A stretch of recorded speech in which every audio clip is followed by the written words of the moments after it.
ஆண்டவராகிய இயேசு கிறிஸ்துவின் இனிய நாமத்தினாலே ஆரோக்கியமான செய்தி நேரம் எனது நிகழ்ச்சியோடு இணைந்திருக்கிற அன்பான தேவ பிள்ளைகள் யாவருக்கும் இயேசு நடத்தி காட்டுவார் ஊழியத்தின் சார்பாக எங்கள் அன்பின் வாழ்த்துக்களை தெரிவித்துக் கொள்கிறோம். இந்த நாளிலும் நாம் கர்த்தருடைய வார்த்தையை தியானிப்பதற்கு முன்பாக நம்மை அர்ப்பணித்து கர்த்தருடைய வார்த்தைக்கு நேராய் கடந்து செல்லலாம். நன்றி சொல்லுகிறோம் பரிசுத்த ஆவியானவரே. இந்த புதிய ஆண்டிலே ஒவ்வொரு நாளும் எங்களோடு கூட நீங்க இடைபடுகிற உங்களுடைய சத்தியம் உள்ள வார்த்தைக்கு எங்களை முழுவதுமாய் அர்ப்பணிக்கிறோம். நீங்க எங்க கூட பேசுங்கப்பா, நாங்கள் கேட்கிறோம். நிறைவான ஆசீர்வாதத்தை பெற்றுக்கொள்ள எங்களை தகுதிப்படுத்தும். அல்லேலூயா. தாயும் அவரே, தந்தையும் அவரே, நேசரும் அவரே, என் நம்பிக்கை அவரே. தாயும் அவரே, தந்தையும் அவரே, நேசரும் அவரே, என் நம்பிக்கை அவரே. உன்னதமானவரின் மறைவினிலே, சர்வ வல்லவரின் நிழல்தனிலே அடைக்கலம் புகுந்தால் பாக்கியம் தானே. அடைக்கலம் புகுந்தால் பாக்கியம் தானே. இயேசுவின் நாமத்தில் ஜெபிக்கிறோம் எங்கள் நல்ல பிதாவே, ஆமென் ஆமென். இந்த நாளிலும் கர்த்தர் உங்களோடு இடைபடுகிற வார்த்தை பிலிப்பியர் 4வது அதிகாரம் 6வது வசனம். நீங்கள் ஒன்றுக்கும் கவலைப்படாமல் எல்லாவற்றையும் குறித்து உங்கள் விண்ணப்பங்களை ஸ்தோத்திரத்தோட கூடிய ஜபத்தினாலும் வேண்டுதலினாலும் தேவனுக்கு தெரியப்படுத்துங்கள். ஆமென். எனக்கு அன்பான தேவ பிள்ளைகளே, நீங்கள் இந்த புதிய ஆண்டிலே எதற்குமே வீணாக கவலைப்படக்கூடாது என்று சொல்லி தேவன் விரும்புகிறார். ஆமென்.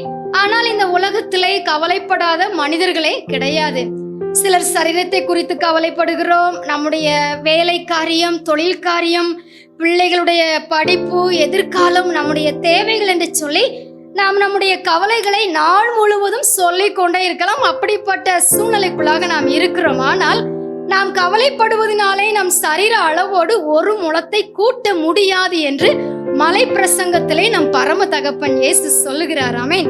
இன்றைக்கும் நம்மை பார்த்து கவலைப்படாதே என்று சொல்லி உண்மையாய் சொல்லுகிற ஒரே ஒரு நபர் நம்முடைய தகப்பன் இயேசு கிறிஸ்து மட்டும்தான். ஹல்லேலூயா. நாம் கவலைப்படாமல் அனுதினமும் ஸ்தோத்திரத்தோட நம்முடைய விண்ணப்பங்களை ஜபத்தின் மூலம் தேவனுக்கு தெரியப்படுத்த வேண்டும். மனிதர்களுக்கு அல்ல, தேவனுக்கு தெரியப்படுத்த வேண்டும். யோவான் 2ஆம் அதிகாரம் 1 முதல் 11 வரை உள்ள வசனத்தை நீங்க வாசிச்சு பார்த்தீங்கன்னா, இயேசு கிறிஸ்து ஊழியம் ஆரம்பித்த 3ஆம் நாளிலே அவர் சென்றிருந்த அந்த திருமண விருந்திலே அன்றைக்கு ஒரு குறைவு ஏற்படுகிறது. அந்த திருமண வீட்டார் கவலைப்பட வேண்டிய சூழ்நிலை அன்று உருவாகிறது. ஆனால் மரியாள் அவர்கள் முதலிலே திராட்சரசம் இல்லை என்று திருமண வீட்டாரிடம் போய் சொல்லவில்லை, தன் மகன் இயேசுவிடம் போய் சொல்லுகிறார்கள். ஹல்லேலூயா. பாருங்கள், திருமண வீட்டாரிடம் போய் சொல்லாமல் மகன் கிட்ட போய் என்ன செய்யறாங்க? முதலாவது அந்த காரியத்தை அவங்க தெரியப்படுத்துறாங்க. Glory to God.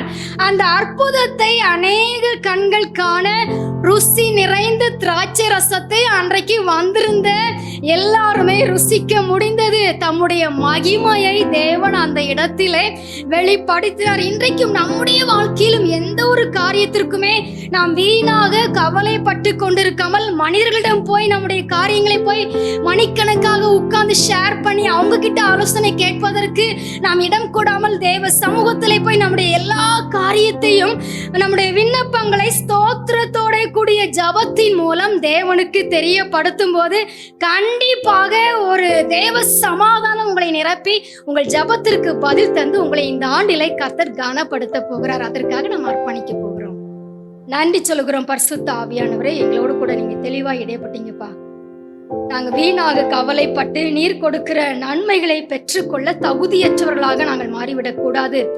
எல்லாவற்றையும் உம்முடைய சமூகத்திலே ஸ்தோத்திரத்தோட கூடிய ஜபத்தினால் தெரியப்படுத்தி நிறைவான பலனை பெற்று உம்முடைய பிள்ளைகளாய் சாட்சியாய் வாழ கிருபை தாரும். உம்முடைய பிள்ளைகளையும் குடும்பங்களையும் உங்க கரத்திலே அர்ப்பணிக்கிறோம். இயேசுவின் நாமத்தில் ஜெபிக்கிறோம் எங்கள் நல்ல பிதா.